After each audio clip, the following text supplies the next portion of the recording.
Jay, what'd you decide? Some Texas said they want you to talk about 3-3-5. Yeah, we'll do a little 3-3-5, man. What's on your mind? Because I know I you mean, get fired up when you start talking about defensive schemes and the possibilities. Yeah, I mean, it's what Coach White knows and what he's played. First of all, he played in it, and he knows, and that's what he's always done. So, I assume by a pretty good guesstimation, that's what we're going to run. And I think he probably feels pretty comfortable with what they have on the maybe outside or back end because I guess playmaking ability. Probably need to shore up the tackling of a couple of players. Um, Obviously, they've signed a lot of outside guys, so it gives you some flexibility from a body standpoint, schematic standpoint, et cetera, et cetera. Hopefully for good health and depth on the second level. So it gives you a lot of flexibility. It's going to be really interesting to see how much is a standard 3-3-5, how they play it, and how they deal with, in theory, a lot of downhill, in between the tackles type of run games. That on the surface, the 3-3-5 sometimes doesn't play well against. But I think if you teach it well enough and you have the guys that, want to go and do well, I think you'll be fine. I don't think it's 3-3-5 and the 3-4. I don't envision much difference because if you got a team that comes out in 22 personnel, I imagine you have 3 defensive linemen, 2 bigger outside guys, and two stack linebackers or something like that, and then with the safety able to kind of fill in and be an alley player, so forth and so on. So I think it gives you flexibility to adjust. You got to have guys that can run. You got to be length, which you've seen in some of the recruits. But then also you got to be able to be pretty complex. If you face some teams that like to throw the ball, well, in theory it was Purdue.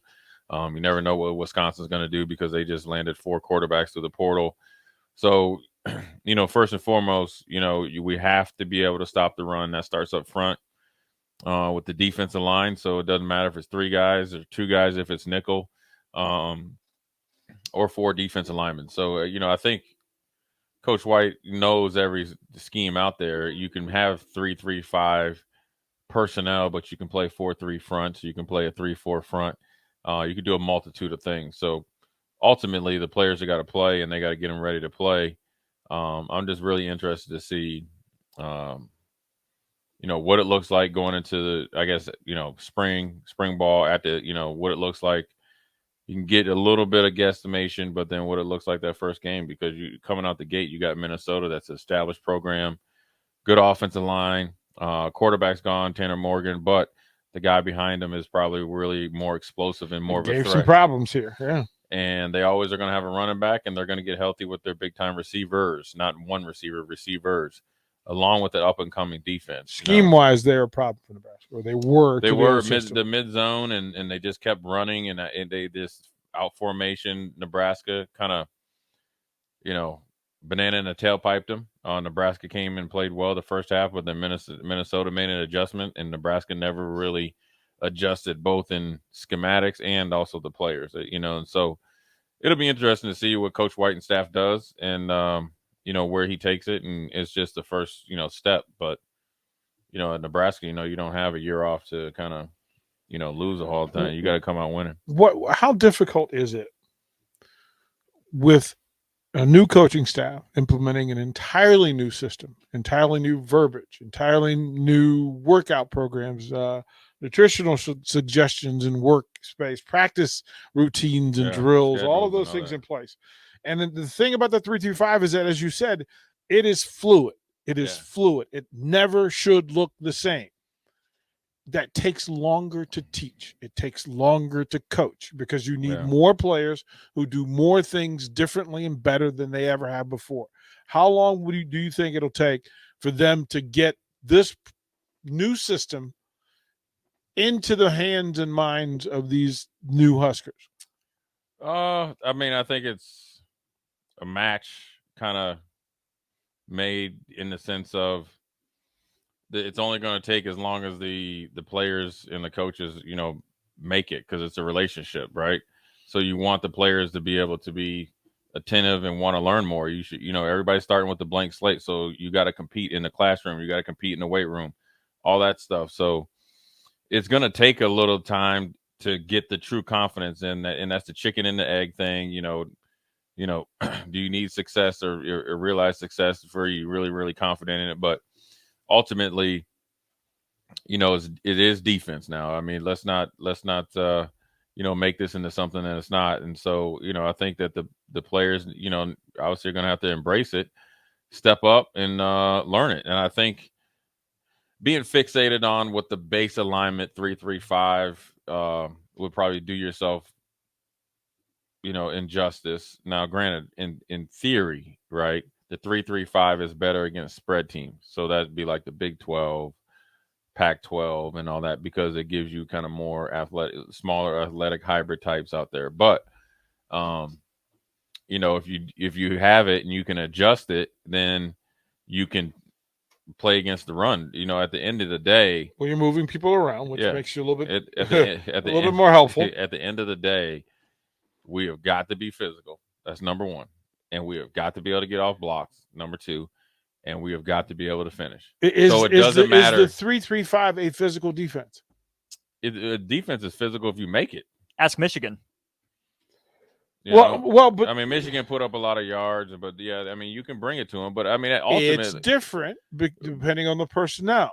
I mean, ultimately, you have got to be physical in any defense.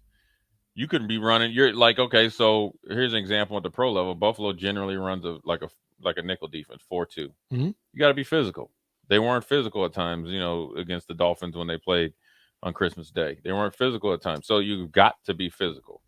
That's when you play defense, you got to be physical. So really, I would ask people, if we're running a 3-3-5, we still only gonna have 3 defensive linemen. Now, the size and what they expect out of those, that's what I'm more interested in. The body, not the body types, because I always felt like the interior 3 is pretty rock solid in what you do with them. It's not because if you look at what he did, he didn't have any big guys, so he had to manufacture. His nose tackle was 5'11", 260. I'm more interested in to see where guys line up with the 3 guys and what they look like, because that can let you look into the future. Are there really only 2 big guys and an in-between guy that then eventually he's a defensive end, and then you got kind of an elephant defense a la Charles Haley, Ricky Jackson when he played back. When you look at the roster as it currently stands, you don't know. You don't know. Well, you got Nash, you got Ty, you got Buckley, you got Judy, right? Text line 402-464-5685. If there's any other defensive linemen that I haven't mentioned, we're interior guys. Mm-hmm. Do you spread those 4, 5, 6 guys out of 3 positions, or it's 2? And then 1 guy is kind of like your boundary defensive end, mm-hmm. right? So he would be 265. Well, that's the same thing you'll be doing in a 4-3, except for now you have a guy standing up. So, I mean... And having a 255-pound edge setter who could also drop in coverage in the flats. And really, to be honest with you, you got to play well on first and second down against the run, and then you're playing nickel defense anyways. Texas Jeremy says this. Says we go against it here in Texas. It can be difficult to run against, like poking a wasp nest. Fast, quick gap players coming out of nowhere for our O-line to pick up in space to block. It can be, yeah. It could be, if it's – see, here's the thing, I guess, to answer your question. You can manufacture a run defense by doing a lot of stunts and slants and stuff like that. What you cannot do as a defensive line or a front is slant and stay blocked. Mm-hmm. So if me and DP are slanting to cross Austin's face to our right, mm-hmm. we can't just keep running to that computer. I can't get flat. I can't also get turned. We got to get our I can't get turned to the pads square. We got to get where we're going, square our pads up, and start playing football. Yeah. And you got to own your gap. So it doesn't matter realistically, what front you play. It'd be interesting to see how it holds up. And you have to know what your teammates are doing. Well, that's in every defense, but yeah, in particular this, because you're down a big body, but then also your personnel. Do you change the way you play your 3-3-5 based on 2 inside linebackers that have been fairly productive, but they're coming off of injury? You right? Mm-hmm. So you got to, and then if you have a plethora of guys that you believe in on the back end, or do you play towards that? You know what I'm saying? Do we have a Gifford, maybe a Buddha Wright, where he's the ultimate hybrid? Where Buddha's, I mean, he every time I see him, it seems like he's getting taller. He's 6'4.5", 6'5". Yeah, I saw him Sunday, and yeah, He he's gets long. up to 225, 230. Now you're playing. Now and he can really run. Now you're covered. Now he can cover. Now he can, blitz. He can be that kind of X factor. Obviously barring health. So you've got to curtail it every single year to your personnel. That's why New England is always really good. That's why Pittsburgh is always really good, generally on defense, because even though they run their base front, say 3-4 or 4-3, New England changes like week by week and get half by half. Yeah, they curtail it to their personnel. Is there going to be a need for certain players on the roster to change their body types? All of them, right? Them offensive linemen, you better get in shape. Nuri, hey, you my boy, man. You better get in shape, dog. Because I met old boy on down there at that Remington thing. Yeah, you got a little way to go, but you can do it. They all need to get in better shape.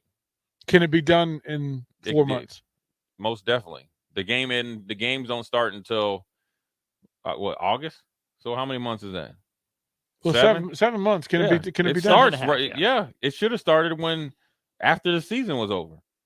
Well, you had but here's what after Thanksgiving you ain't playing no more. Well, but here's what we know to be true, and I can tell you, having had eyes on that team Sunday night, there are a lot of them that had surgeries and procedures that they're recovering from now. Yeah, well, I mean that's part of the game. But even though you're along the recovery process, you can still change your body type so you're not behind the 8 ball when the season comes. Because at the end of the day, Minnesota don't care. Mm-hmm. So you have got to be leaner, mm-hmm. which then will allow you to play longer and harder, which then in theory will let you be more physical. Mm-hmm. You will be quicker. You will be, a better athlete. You can't be around here. I don't care if you're 16 or not. You can't be walking around 330 pounds. I mean, dude, they ain't even dudes in the NFL that big. It is a thing, right? We looked at Michigan and we thought, oh my goodness gracious, this dude is legitimate. Like all of that. The D line, you got guys that got to change their body types, and they should want that because I think I think a lot of kids, a lot of guys on the team, even if there's also been guys that have played here that didn't do themselves a service where they needed to get bigger and then they didn't commit to it. Mm-hmm. So as much as we can talk about they need to get leaner, there was guys that didn't do it for themselves, or for the team. I think a lot of guys that need to kind of change their body types, both trim up and get leaner or get, bigger, faster, and stronger, are in a gray area. I always talk about this gray area, and my analogy is when you're taking off and you're going up to the clouds and you're kind of in turbulence, and then you never know if it's going to take 5 minutes or 45 minutes. They're in that gray area because they're in there and they're trying to do it. So they haven't received the fruits of their labor. They haven't say, oh, this is what Coach Derek meant by I need to get in better shape. Mm-hmm. They don't have that aha. They haven't had that aha moment. When they have it. And some of those are additional moments like bowl games where you can actually. Well, it's like, as an athlete when you're in better shape than the year before, or it could be simple that, okay, I PR'd or I went up 50 pounds in my squat from last year. Mm-hmm. Well, when you can really move somebody out of there as an offense and defensive lineman, you're like, okay, that's where it's at. Or, I'm not as fatigued in the third quarter versus last year. These are the checkpoints that you should always be having as an athlete in any sport. And I think some of what happened here on this program was that there were players who didn't know what in shape looked like or felt like. Well, you just never know. And that's something that when you learn your body, you become when I learned when I became more mature, when I kind of really just started to kind of evaluate everything. So then, then I knew what I needed to do and didn't. That just comes with maturity. It comes with accountability, and it becomes to giving myself to my team because I have to do it for them because ultimately I'm going to do whatever it takes to win. That is a lesson that isn't often learned.